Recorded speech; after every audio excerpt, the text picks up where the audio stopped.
नारदीय भक्तिसूत्र এই গ্রন্থের আলোচনা এবং সূত্রগুলির ব্যাখ্যা এই প্রয়াসে আমরা ব্রতী হয়েছি।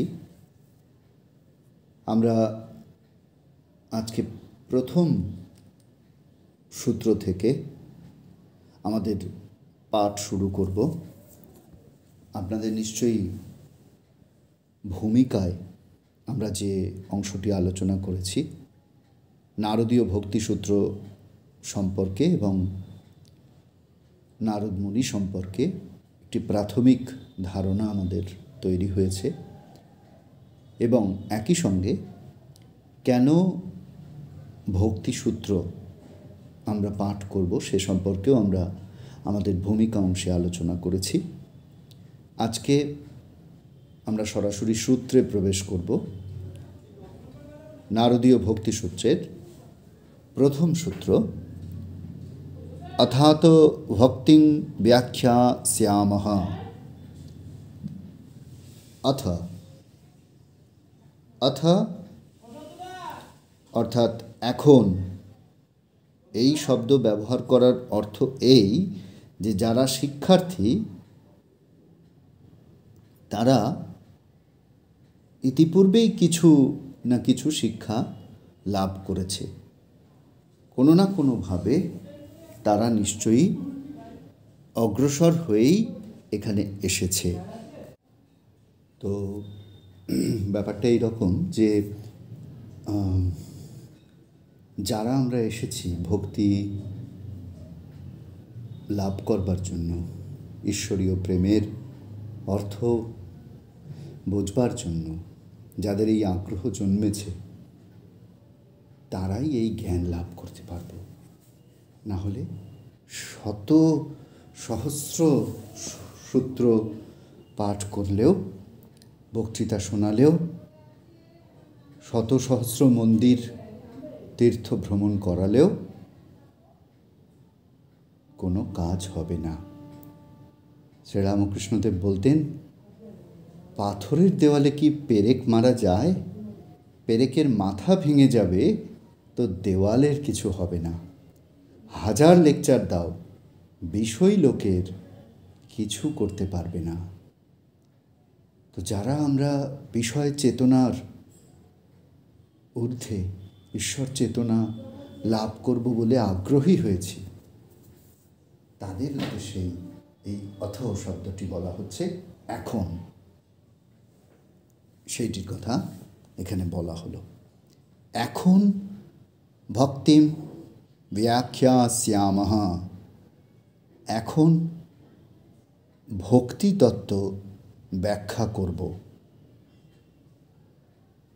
এই সূত্রটি বলে দেবর্ষি নারদ তার আলোচনা আরম্ভ করছেন।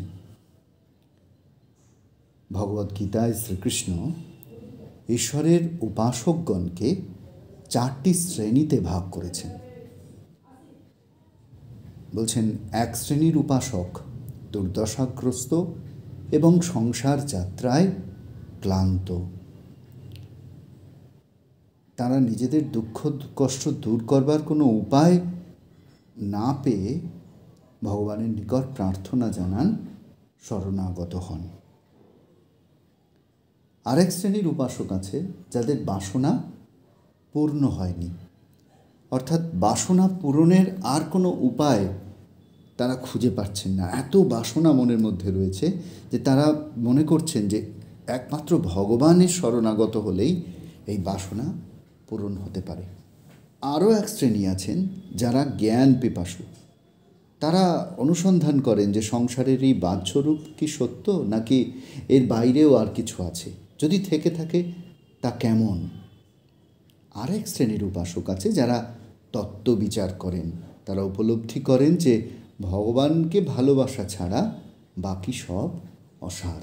এই তত্ত্ব বিচার করতে করতে ঈশ্বরের পথে অগ্রসর হওয়া যায়। প্রকৃত কথা হচ্ছে এই যে উদ্দেশ্য যাই হোক না কেন, সাধক যদি ভগবানের উপাসনা করেন, তার নিকট নিজেকে সমর্পণ করেন, তাহলে উপাসনায় তিনি আনন্দের স্বাদ পাবেন এবং সকল বাসনা তার ধীরে ধীরে দূর হয়ে যাবে। তাই বলা হচ্ছে অথ ভক্তিম ব্যাখ্যাস্যামঃ। ভক্তি তত্ত্বের সম্পর্কে জানবার অধিকারী যারা, তাদের সম্পর্কে এই অথ শব্দটি বলা হয়েছে। শুধু যে নারদীয় ভক্তিসূত্রের ক্ষেত্রেই এমনটি ঘটেছে তা নয়, প্রায় সমস্ত সূত্র গ্রন্থেই এই রকম রীতি অনুসৃত হয়েছে। এই প্রথম সূত্রটির মধ্যে আমরা 4টি বিষয় লক্ষ্য করতে পারব, যেটি যে কোনো শাস্ত্র পাঠের ক্ষেত্রে 4টি মূল অনুবন্ধ বলা হয়ে থাকে। প্রথম হচ্ছে বিষয়। যখন বলা হলো এখন আমরা ভক্তি বা ঈশ্বরীয় প্রেমের ব্যাখ্যা করব, তখন আমরা বুঝতে পারলাম যে এই সূত্রগুলির, এই গ্রন্থের বিষয় হচ্ছে বা শিক্ষণীয় বিষয়বস্তু হচ্ছে ভক্তি। সর্বপ্রথম বিষয় হচ্ছে, সর্বপ্রথম যেটি আলোচ্য সেটি হচ্ছে বিষয় কি এই গ্রন্থের, না ভক্তি। পরে পরে আমরা যেমন এগোবো তেমন দেখব যে নারদ ব্যাখ্যা করেছেন ভক্তি কাকে বলে, ভক্তিতত্ত্বের অধিকারী কে, এগুলি পরে পরে আমরা যেমন যেমন আলোচনা করব তেমন তেমন জানতে পারব। তবে দ্বিতীয় যে প্রশ্নটি আমাদের আসে সেটি হচ্ছে অধিকারী। ওই শাস্ত্রের যে অনুবন্ধ চতুষ্টয়ের কথা বললাম তার প্রথমটি ছিল বিষয়, দ্বিতীয়টি হচ্ছে অধিকারী। কাদের জন্য এই বিদ্যা বা এই বিষয়ে শিক্ষা লাভ করবার যোগ্য কে? ভক্তিমার্গ সম্পর্কে বলা চলে যে ভক্তিমার্গে অগ্রসর হওয়ার জন্য আলাদা করে বিশেষ করে কোনো যোগ্যতা কথা বলা হচ্ছে না, বলা হচ্ছে আন্তরিক ইচ্ছা, আগ্রহ, ব্যাকুলতা। শ্রীরামকৃষ্ণ বলছেন যেমন বিষয়ের উপর টান, যেমন পতির উপর সতীর টান, যেমন পুত্রের উপর মায়ের টান, সেই রকম 3 টান একত্রিত হলে ঈশ্বরের প্রতি ব্যাকুলতা জন্মায়। অর্থাৎ ভগবানকে লাভ করবার জন্য যে যোগ্যতাটি, ভক্তি লাভের জন্য যে যোগ্যতাটির কথা সাধক মহামানবরা বলছেন সেটি হচ্ছে এই আন্তরিকতা। শ্রীরামকৃষ্ণ তার অন্তরঙ্গ ভক্তগণকে বলছেন আন্তরিকভাবে ঈশ্বরকে যে জানতে চাইবে তারই হবেই হবে। যে ব্যাকুল, ঈশ্বর বই আর কিছু চায় না, তারই হবে।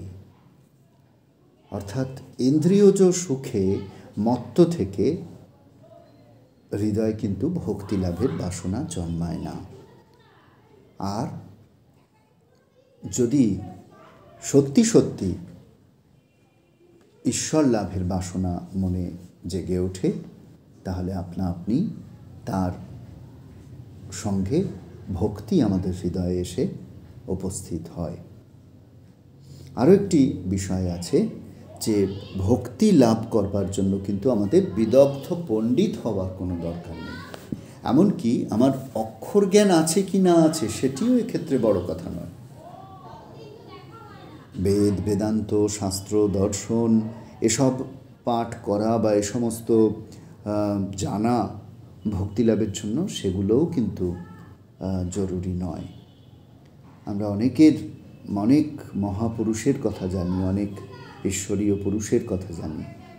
প্রহ্লাদ, স্বয়ং নারদ, সুখদেব, আরও অনেক উজ্জ্বল নাম রয়েছে যারা আজন্ম ঈশ্বর অনুরাগী। যাগ যজ্ঞাদি ভক্তি লাভের জন্য এসব কিছুরই দরকার হয় না।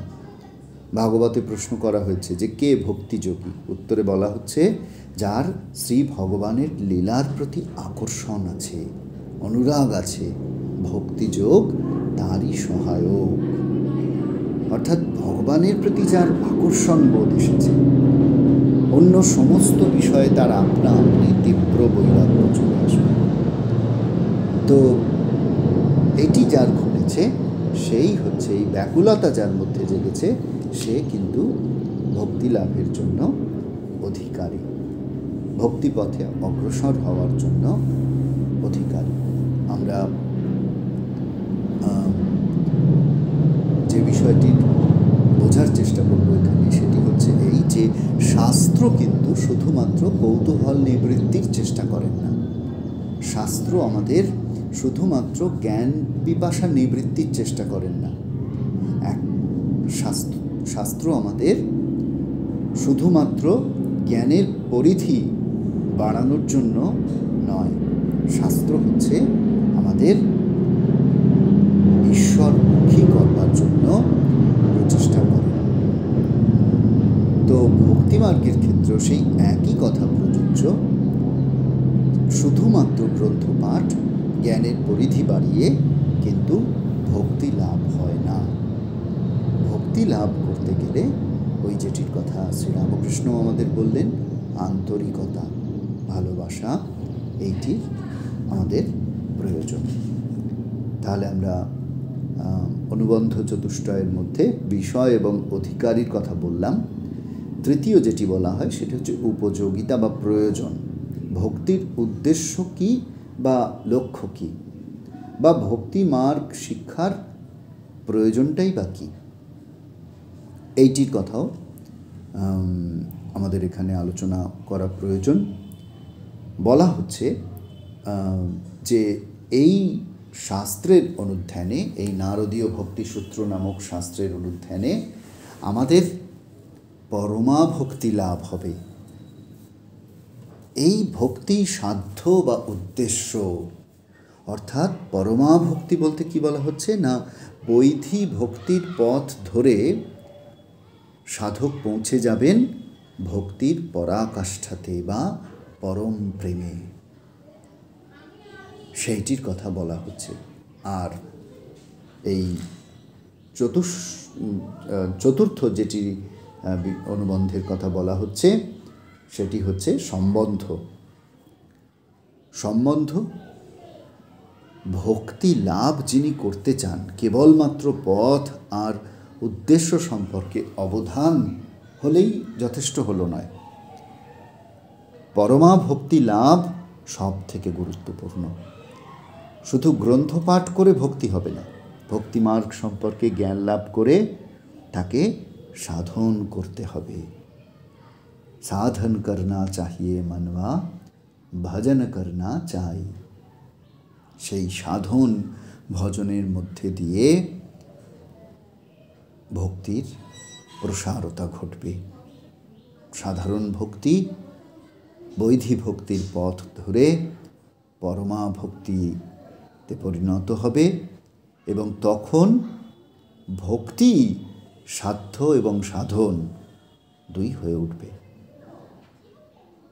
এই ভক্তি সাধনের দ্বারা একজন সাধক পরমা ভক্তির ভূমিতে উপনীত হয়ে ঈশ্বরের সঙ্গে তার নিরন্তর সম্বন্ধ আবিষ্কার করবেন। এই হচ্ছে মোটামুটিভাবে প্রথম সূত্রের মধ্যে নিহিত যে অনুবন্ধ চতুষ্টয়, সেইটির কথা আমরা বললাম। তাই নারদ প্রথমেই বললেন যে অথ অনন্তর ভক্তিমার্গ সম্পর্কে জানবার যোগ্যতা অর্জনের পর অতঃ, এই জন্য, অতঃ অর্থাৎ এই জন্য কেন বলা হচ্ছে না, ঈশ্বর লাভের সহজতম উপায় বলে ভক্তি লাভ চিহ্নিত। আমরা আমাদের ভূমিকার ক্লাসটিতে আলোচনা করেছিলাম যে শ্রীরামকৃষ্ণ বারবার বলছেন কলিতে নারদীয় ভক্তি,